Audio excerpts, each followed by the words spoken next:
안녕하십니까. 부동산이 알고 싶다. 김정헌 팀장입니다. 이번 시간에 들어가기에 앞서서 간단히 우스갯이야기 한번 하겠습니다. 남자가 성공한 여자를 좋아할까요? 아니면 키 큰 여자를 좋아할까요? 돈 많은 여자를 좋아할까요? 정답은 이쁜 여자라네요. 그러면 고시원에도 이쁜 고시원이 있을까요? 당연히 있겠죠. 나한테 적합한 고시원, 내가 고르고 싶은 고시원, 내가 선택하고 싶은 고시원, 이 고시원이 어떤 건지, 고시원을 고르는 기준에 대해서 한번 알아보겠습니다. 대략적으로 첫 번째, 시설, 위치, 수익성, 또 수익의 어떤 안정성, 그리고 황금성, 이거에 대해서 한번 알아보겠습니다. 첫 번째, 시설입니다. 빠밤.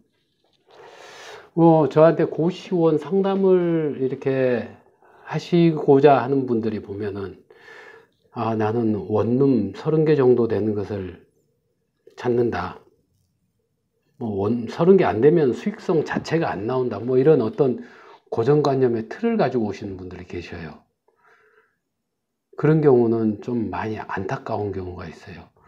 그 원룸 30개만 돼버리면 나머지 어떤 좀 불합리한 요소들이 다 원룸 30개만 충족돼 버리면 그 안에 다 묻혀버린다는 거죠. 그래서 여러분들이 오실 때 대략적으로 나는 혼합형 하겠다, 원룸 하겠다, 미니룸 하겠다, 이런 것만 어떤 정해서 오십시오. 그리고 두 번째, 위치. 빠밤. 우리가 상권은 좋은데 고시원이 많은 곳이 있어요. 그리고 또 어떤 곳은 상권은 A급은 아닌데 고시원 수가 좀 부족해서 이렇게 독점인 경우도 있고요.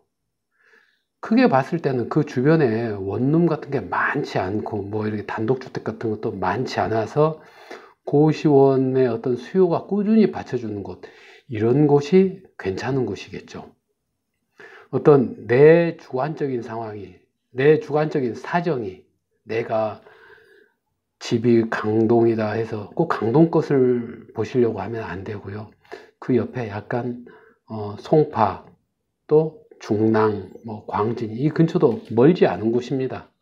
이런 것도 같이 내 집이다 하고 좀 확대를 하시는 것도 괜찮습니다. 연세가 많으신 분들은 그냥 바로 집 앞에서 하시면서, 아주 여성 연세 있으신 원장님들 같은 경우는 그냥 고시원에서 파도 따듬고 김치도 이렇게 담그시고, 이런 분들은 집 근처가 좋아요. 하지만 그런 분들이 아니라면은 조금 약간의 이동성을 고려해서, 예를 들어서 강동 같으면은 5호선이라든지 8호선 이런 쪽으로 이동할 수 있는 것을 고려하셔도 좋을 거라고 저는 권해드리고 싶습니다. 그리고 세 번째, 수익성. 빠밤.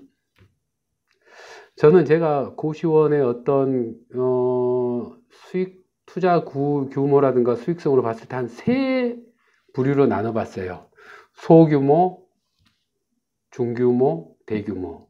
소규모는 한 1억 정도까지 투자한, 중규모는 1억에서 한 2억 5천 정도, 그리고 2억 5천 이상은 대규모. 근데 수익성은 일반적으로 보면 예전에는 한 월 3% 정도 나왔지만 지금은 월 3%는 힘들고 한 월 2% 내지 2.5% 이렇게 될 거예요. 하지만 소규모 투자한 경우는 3%도 나오고 때로는 4%도 나와요. 이건 뭐냐? 5천만 원 투자해가지고 200만 원 나올 수도 있어요. 내가 정말 몸으로 고생하고 밥 해주고 반찬 해주고 열심히 해보면 250도 가져가고, 상황에 따라서는 그런 경우는 프로티지로 따진다기보다는 어떤 그 사람이 어떤 직접 관리하면서 들어간 어떤 정성이라든가 완전한 인건비가 많이 개입되는 부분이겠죠. 사실 소규모는 시설도 빈약하지만 여러분들이 보셨을 때, 우리 고시원 초보자분들이 보셨을 때 어떤 고시원 보여드리겠다면 홈페이지 좀 보내봐 했을 때 홈페이지가 없는 경우가 많아요. 홈페이지가 오히려 없는 게 도움이 될 수도 있어요. 사진 같은 게 빈약하기 때문에. 그러다 보니까 좀 저렴한 가격대의 손님들이 오시는 경우도 많고. 하지만 어떤 장점이 있냐면요. 이건 최소한의 어떤 생필품이기 때문에, 최근에 코로나 같은 그런 영향을 덜 받는 경우도 있습니다. 그리고 중규모 같은 경우는, 한 수익이 한 400에서 한 500 정도 언저리까지 나올 수도 있고요. 그리고 대규모 2억 5천 이상 된 것들은, 고급 시설인 경우가 많아요. 지난번에 저희한테 상담을 오셨던 어떤 분께서 저한테 상담하시면서 이런 말씀 하시더라고요. 내 친구가 4억 투자해서 한 800만 원 나온다. 시설도 좋다. 위치도 좋다. 하면서 나는 한 2억 투자해서 한 400 정도만 나왔으면 좋겠다. 그렇게 말씀하시는데, 그러면서 모든 기준이 내 친구가 하는 고시원의 절반이에요. 그 고시원은 보증금 8천에 월세가 800이었어요. 그러니까 자기는 2억을 투자하기 때문에 4천만 원에 400짜리. 보증금 4천에 월세 400. 그리고 방이 그게 45개였으니까 한 23개 내지 25개. 이런 걸 임대료도 절반, 모든 거 절반 이렇게 생각해서 오시는데 그런 경우를 찾기는 쉽지 않아요. 거기는 규모가 크기 때문에 어떤 방을 20개 하나, 30개 하나 광고비는 똑같거든요. 그럼 광고비도 다를 것이며 모든 부분에서 틀리죠. 그러니까 친구분들이 하는 것은 참고만 하실 뿐이지 그걸 어떤 나의 고시원 선택의 기준으로 잡지는 마세요. 소규모일지라도 작은 거일지라도 시설이 좋으면 수익성이 떨어져요. 그리고 대규모일지라도 시설이 좀 빈약하게 되면 수익은 많이 올라갑니다. 이해되시죠? 이런 어떤 고시원의 어떤 권리금이라는 게 시설 사업이다 보니까 시설 권리금 개념이 많이 묻혀져 있기 때문에 노후된 부분은 많이 가격에 흡수된다고 보셔야 됩니다. 그리고 네 번째, 안정성. 어떤 수익의 안정성을 말씀드리는 겁니다. 우리가 메르스, 사스, 신종플루 이런 경우에는 학교를 개강을 연기한 적이 없었죠. 지금 학교들이 개학을 안 하고 있어요. 지금 코로나 관계로 제가 예전에는 그냥 수익성까지만 생각을 했었는데 지금 수익의 안정성, 얼마나 수익이 꾸준하게 안정적으로 나올 수 있냐를 제가 굉장히 이번에는 반영을 한 거죠. 요즘에 어떤 고시원들 보면요, 방이 3분의 1이 안 찬 경우가 꽤 있어요. 그래가지고 내가 고시원 월세를 내는 데 있어서 또 수도, 전기, 가스 이런 운영비를 하는 데서 내 돈을 투자해서 월세를 내고 있어요. 대학교 근처 같은 경우는 힘든 경우가 많을 거예요. 왜냐? 학교가 개강 안 했어요. 그건 단지 고시원만의 문제가 아니라 식당, 호프집, 당구장, 노래방 모든 게 그 근처는 거의 다 똑같습니다.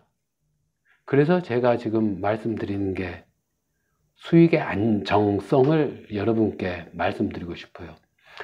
코로나로 인해서 힘든 가게는 코로나 이후가 되더라도 힘들어진답니다. 우리 사회가 지금 굉장히 빨리 바뀌고 있죠. 코로나가 많이 당겨왔죠. 모든 게 사이버화되고 인터넷 강의가 발달되고.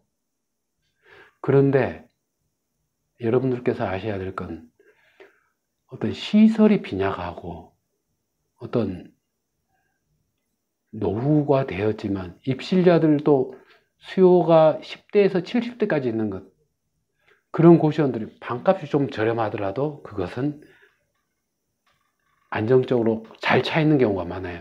방값을 떨친다고 해서 방이 차는 건 절대 아닙니다. 떨어지더라도 그만큼 수요가 있어야지 차는 거예요. 이렇게 방이 차는 곳, 이런 고시원들이 인기 매물입니다. 그리고 다섯 번째로 황금성. 빠밤. 우리가 시설, 위치, 수익, 어떤 수익의 안정성, 이거 다 좋은데, 나중에 안 팔리면 어떻게 돼요? 팔려고 내놨어요. 내가 급하게 이민 가야 되고, 또 내가 어떤 상황에 대해서 뭐 입원했다. 이런 모든 경우에 팔려고 하는데 안 팔리는 경우. 이렇다면은 우리가 잘 고르는 고시원이라고 이야기하기 힘들겠죠. 황금성 굉장히 중요합니다. 내가 이 산 고시원이 재개발되는 곳인지 정비구역인지 이런 부분에 대해서는 제가 지난번 시간에 고시원 사기꾼 유형에 보면은 서류 보는 방법에 대해서 영상을 올렸으니까 그걸 참조하시기 바랍니다. 우리가 미래는 불투명하기 때문에 나중에 받을 금액을 미리 어느 정도 확보하고자 하는 본능이 있죠. 다시 말씀드리죠. 미래에 받을 금액을 어느 정도 확보하고자 하는 거죠. 다시 말해서 우리가 가격을 깎아야 하는데 무작정 깎을 수는 없고 합리적으로 어떤 요인을 들이대면서 깎고 들어가야 되는 것이죠. 이런 부분이 황금성이 되겠습니다. 제가 결론을 말씀드리자면은 내가 고시원을 고르는 데 있어서 나의 선입견, 나의 고정관념, 내 틀을 가지고 오지 마세요. 오셔서 내가 어떤 회사에서 어떤 뭐 회계직으로 근무했다, 내가 엔지니어로 근무했다, 이런 이야기를 모든 거 해주세요. 그리고 나는 수익이 한 500만 원 나와야 된다, 300만 원 나와야 된다, 얼마가 나와야 된다, 내가 사는 곳은 어디다, 나 지금 나의 모든 상황을, 내가 병원 가서 의사한테 진료할 때 내 생활 습관이 어떠고 모든 거 다 설명하고 진료를 제대로 받듯이 여러분들께서도 고시원을 보러 저에게 오셨을 때, 고시원을 소개를 받으시고자 저한테 오셨을 때 모든 부분을 다 이야기해 주십시오. 그러면 여러분들께 적합한 고시원이 어떤 것인지, 이쁜 여자가 어떤 건지 그 기준을 제가 정확히 여러분에 맞는 기준을 제가 잡아드리겠습니다. 도움이 되셨다면 구독, 좋아요 눌러주십시오. 고맙습니다. 이번 시간에는 고시원을 고르는 방법을 알아봤습니다. 부동산이 알고 싶다 김정헌 팀장이었습니다. 감사합니다.